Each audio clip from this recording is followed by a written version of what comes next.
It's a new year, and my birthday is soon, so it's a nice time to reflect on the movies I love. Every year, I make a list of my top 50 movies. And as a present, I decided to make a video talking about them this year. But because I like to torture myself, I've decided to put some limitations on this. I get one sentence to review each of these.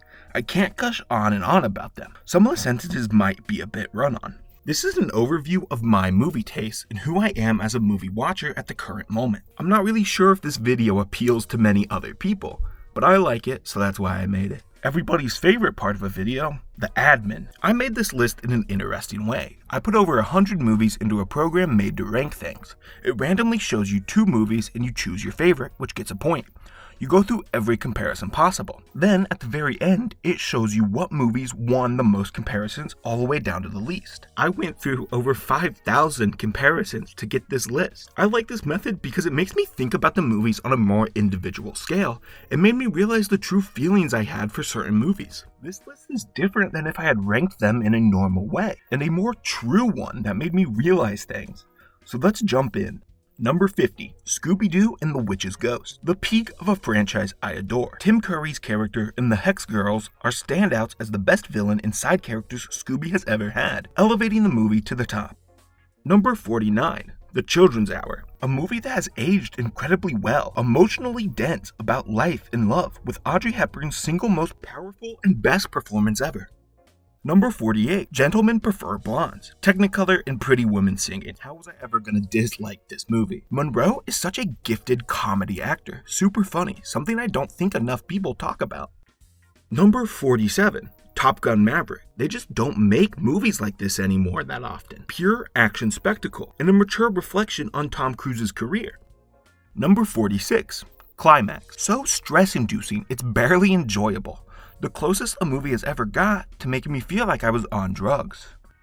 Number 45, One Flew Over the Cuckoo's Nest. The final scene of this is one of the most heartbreaking and triumphant scenes in any movie. This gets in on the merit of the final 20 minutes alone. Number 44, Roman Holiday. An Audrey Hepburn rom-com where the couple doesn't end up together, there was a 0% chance of me disliking this one.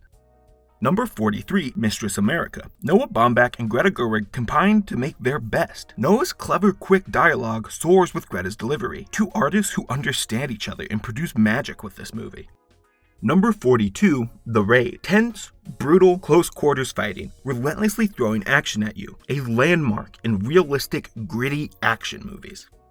Number 41, Knives Out. I could watch Daniel Craig as a whimsical southern detective forever. Combine this with an all-time murder mystery, it has me all over and loving it. Number 40, The Wailing. The movie that made me understand horror movies. Took control out of my hands and instilled genuine fear in me in a way no other movie has. Number 39, Reservoir Dogs. If I was my 21-year-old self in 1992, Reservoir Dogs would be my favorite movie probably. Something so cool and stylish that set itself apart from the traditional Hollywood system. Even watching it after decades, it's still great. Best needle drop ever. Number 38, Before Sunrise. The start to the best trilogy ever. Ethan Hawke and Julie Delpy have insane chemistry. Cutest movie couple ever. Number 37, The Nice Guys. This is a cast I've ridden hard for. Gosling and Gurney Rice, and especially Margaret Qualley, have been actors I've begged Hollywood to take notice of for years. A beyond funny movie. Number 36, Mustang. Fully moving, slow-paced story about oppression. The entire range of emotions I hear. Happiness, sadness, and anger. You will feel everything watching this movie. Number 35, The Muppet Movie. Unfortunately, no Rizzo the Rat yet. Despite that, this is such a comfortable movie. I didn't grow up watching the Muppets, but rather fell in love with them recently. This is a big warm hug. Number 34, Everybody Wants Some. I often judge movies on watchability, and this is so watchable. I want this movie to go on for hours, just hanging out with the boys and having a great time.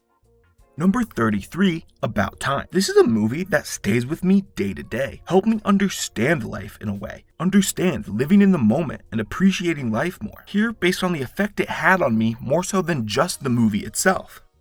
Number 32, Anatomy of a Fall. The comment section of the pimp cover used in this movie is the best comment section on YouTube. The song is so good, it helped me suppress my crushing resentment for my successful bisexual wife. Also, Messy the dog is my goat.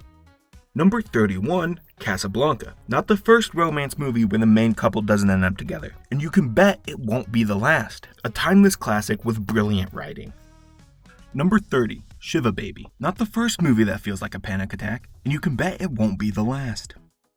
Number 29, Oppenheimer. Every aspect of this movie is at the height of execution. Turns nerds talking into a classroom into a riveting, thought-provoking political movie.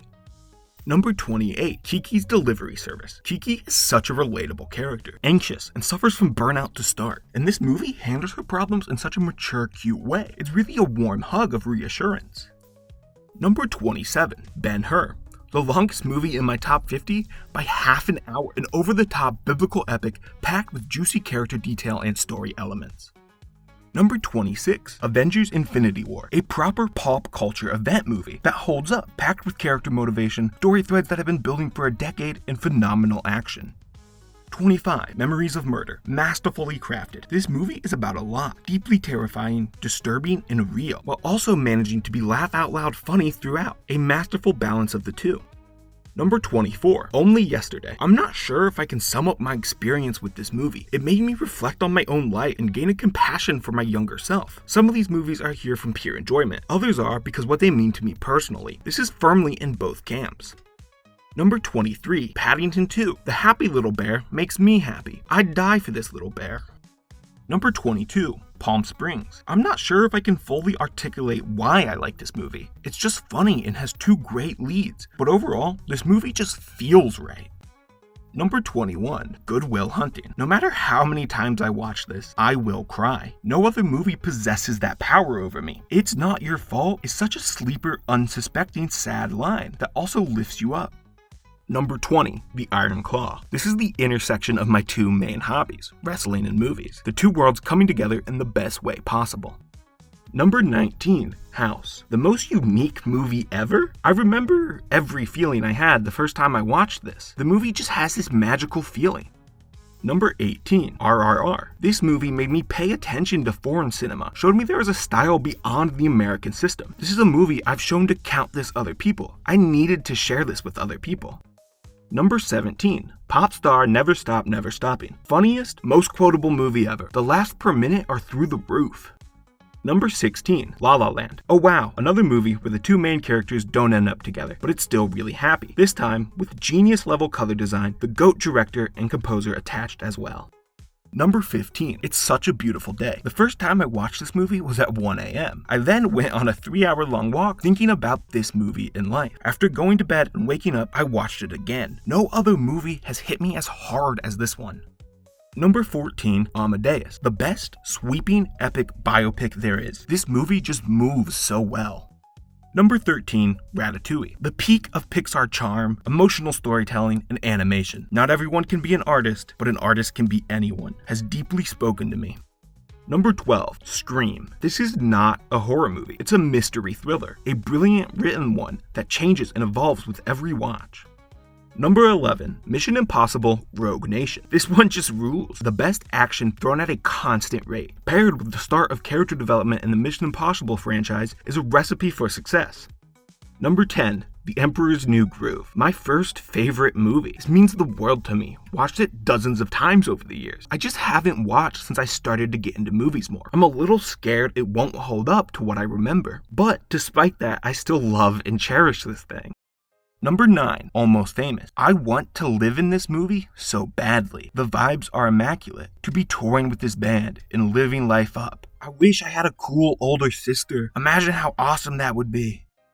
Number 8, The Tale of Princess Kaguya. This movie perfectly portrays what is at the heart of all of Isao Takahata's film. A deep appreciation for life and the people around you. A message I have connected to in such a real and meaningful way. Number 7, Whiplash. Damien Chazelle is the GOAT. The technical execution is perfect here. No other movie like it. Number 6, Lahan. A perfect movie again. Tension slowly rising, things getting hotter, and then the best final scene in any movie. Number 5, Once Upon a Time in Hollywood. This one is just so entertaining throughout its runtime. Cliff visiting the ranch is an all-time scene. Then it leaves you with so much to think about related to film history. Number 4. Before Sunset, the best chemistry two romantic leads have ever had, and it's not close. This is also the best love story ever put to film. The way Celine tells Jesse he needs to go to the airport, and him always telling her he has time. God, I love them together. Number 3. Spider-Man Into the Spider-Verse. There isn't a single movie scene I've watched more, one that is more important, more meaningful to me, more powerful than The Leap of Faith.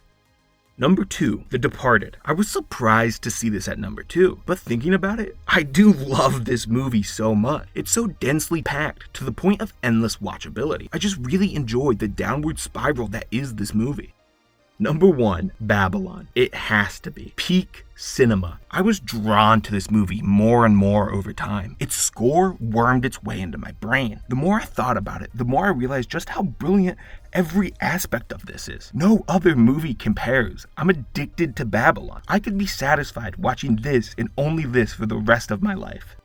And so there are my 50 favorite movies. It's a good overview of who I am as a movie fan. If you got this far, I'd appreciate a subscribe and a comment. It could really help out. Letterboxd details are on screen. Reach out to talk about movies or give recommendations, maybe even get recommendations. Thank you for watching.